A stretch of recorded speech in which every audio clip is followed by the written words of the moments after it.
Now in this section we're doing money problems, and they're set up in a similar way. So let's take a look at it.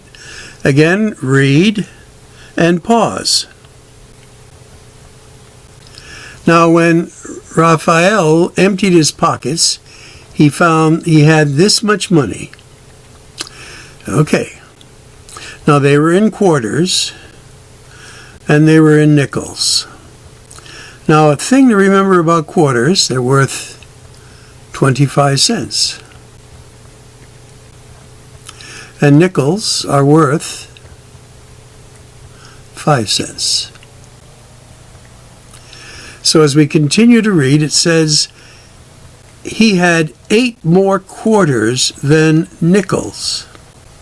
So what we don't know about is the number of nickels he had. And then we now know the number of quarters, or the number of nickels plus 8. So this is background. This will be the number of nickels that we don't know anything about. But we know the quarters were 8 more than the nickels. So now, to do the equation, what's a nickel worth? Well, we said 5 cents. Now, what is a quarter worth? And remember, we have to put this in parentheses because collectively, as a sum, this is the number of quarters.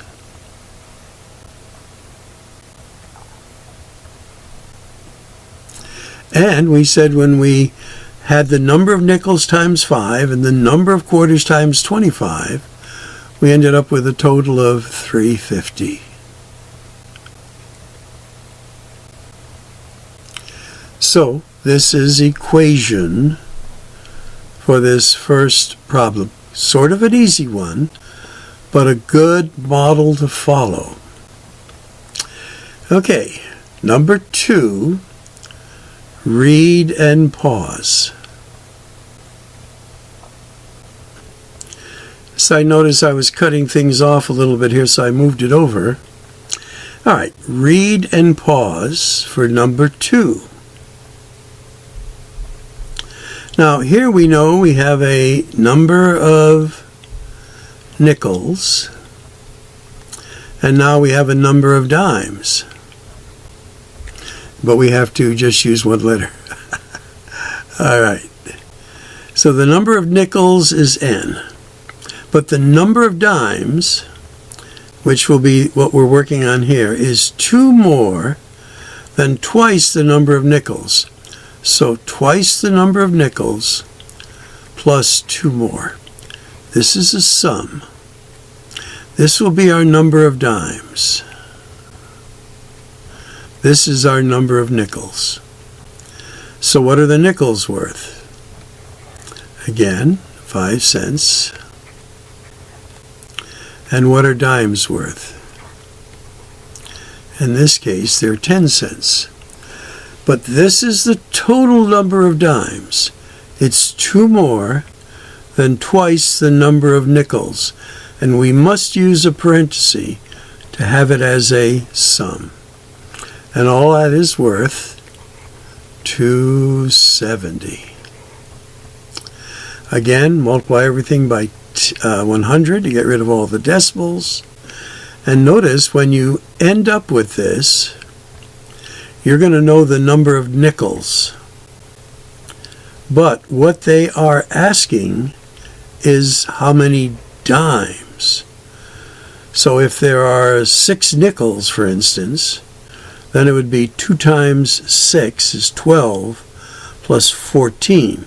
Again, I'm just suggesting that that isn't the correct answer.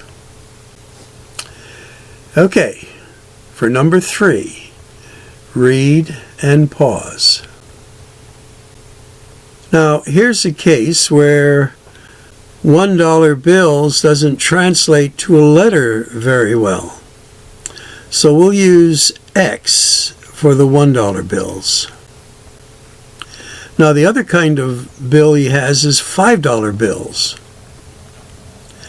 Now, he has 18 more $1 bills. Okay, so I'm going to change that after all, after rereading it. So we know how many, what we don't know, I should say, is how many $5 bills. So I'll use the letter F. That's the number of $5 bills. Now he has 18 more $1 bills than $5 bills. So where this is the $5 bills that are worth $5 each, here we have the number of $5 bills he has, but there's 18 more of them. So we don't have to multiply that by any because it's, well, we could in a sense. Let's just do it. Going to multiply that by 1. So it doesn't change that at all. So again, we don't know the number of $5 bills, but they're worth $5. We don't know the number of $1 bills, but he has 18 more than $5 bills. So the number of $5 bills plus 18 is a sum of $1 bills. That's just going to be times by 1. And we know that this equals $78. So there's our equation. Again, you don't need the parentheses here because it's just times 1. And solve it. That one's a little bit easy. Okay, number 4. Read and pause.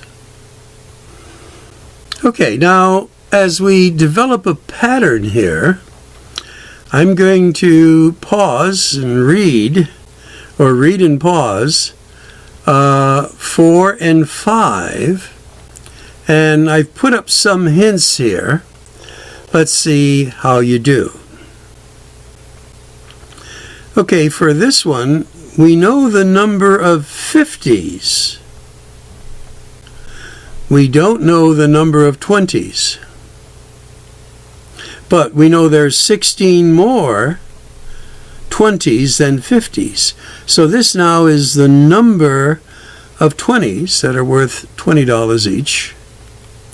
And we know 50s are worth 50. And there's the equation now for number 4. Now again, we don't know the number of dimes, but there are 22 more nickels than dimes. So this is the number of nickels. So what are nickels worth? And dimes worth? And there are your equations. Now, part of any word problem, and I recall when I was a youth and looking at these, again, is this read and pause and reread and trying to understand what is the item we know nothing about. That we'll use as our X or N or F for $5 bills or $50 bills to help you identify. And again, be sure to answer the question they're asking. How many 20s here? See, we're going to know the number of 50s. They want to know the number of 20s. So when you get your F, you have to add 16 to it. Now here they're asking how many Ds, dimes, and then how many nickels. You had to add 22 to the dime number to get the answer. Okay, well, good luck on these.